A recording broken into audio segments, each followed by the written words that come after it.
magnifico lettore, professore Eugenio Campo.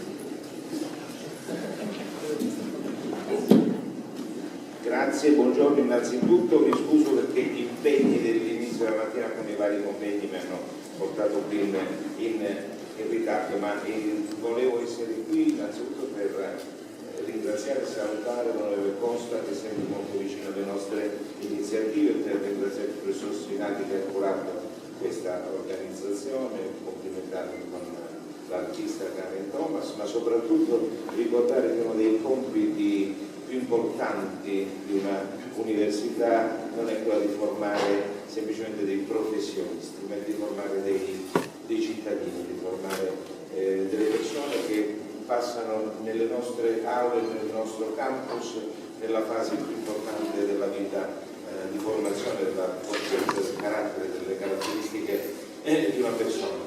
E io penso che per le generazioni che hanno avuto il privilegio raro nella storia di non vivere periodi di guerra, perché ormai l'uomo si abitua, l'uomo è un animale abitudinario, si abitua anche alla pace, che è una conquista, non è un dato di fatto, anzi la storia ci insegna il contrario. E io penso che ricordare anche in maniera scientifica con tutte le modalità possibili, l'arte è sempre un veicolo forte per poter imprimere nella memoria, nei sentimenti determinati messaggi, quindi anche la via artistica, la musica, le arti figurative, la letteratura sono fondamentali perché trasmettiamo ai nostri giovani una conoscenza della guerra, un ricordo di quello che è successo al di fuori dai racconti, come posso dire, un po' retorici che a volte i libri di storia ci consegnano, in cui diciamo le stesse modalità con cui in Italia spesso si affrontano, no? Le battaglie, le date, eccetera, e che non colgono il significato invece profondo dell'avvenimento, esatto, della tragedia che è una guerra.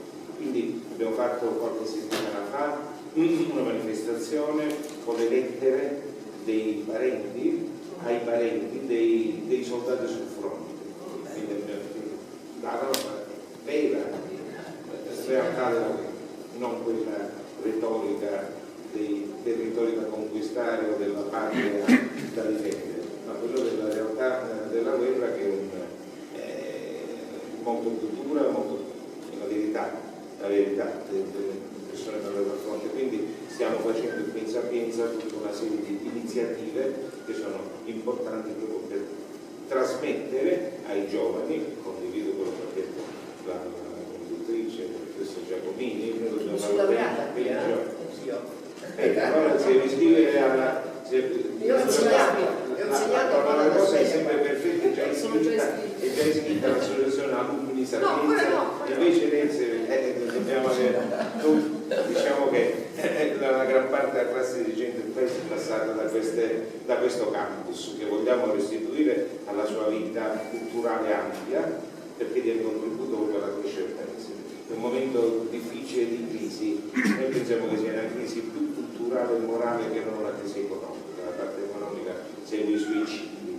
Il nostro compito è quello di dare appunto conoscenza, verità, ansia, no? E gioia del sapere ai nostri giovani, perché così veramente il paese si rinasce, è l'unico modo.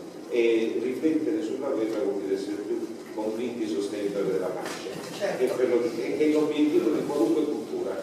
Quindi è questo lo spirito con cui sono qui, lo spirito con cui stiamo patrocinando tutte queste iniziative per ricordare a tutte le generazioni che non hanno vissuto e che non hanno più il ricordo diretto delle famiglie che fosse una guerra. Bisogna avere che cos'è il significato della prima. E dato che è la mia impressione reale è che all'inizio sia un approccio virtuale, come quello attuale, cioè di non riuscire a comprendere fino in fondo la realtà di quello che è successo, la realtà di quello che è il nostro compito invece deve trasmettere, la realtà che cos'è una guerra, che cos'è una trincea, che cos'è una mutilazione, che cos'è, e quali erano gli scopi reali, se ne valeva la pena. Certo. E noi pensiamo che della guerra non valga mai la pena, ed è questo che dobbiamo, diciamo, trasmettere, e quindi tutte... Noi abbiamo avuto le testimonianze dei nostri nonni e dei genitori soprattutto. Loro, nel momento Noi siamo figli del dopoguerra.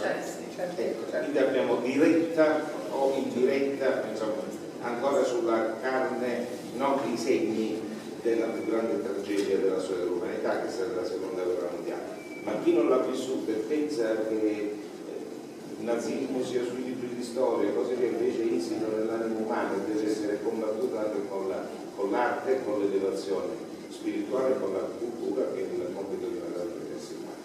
Questo è lo spirito con cui siamo qua. Grazie a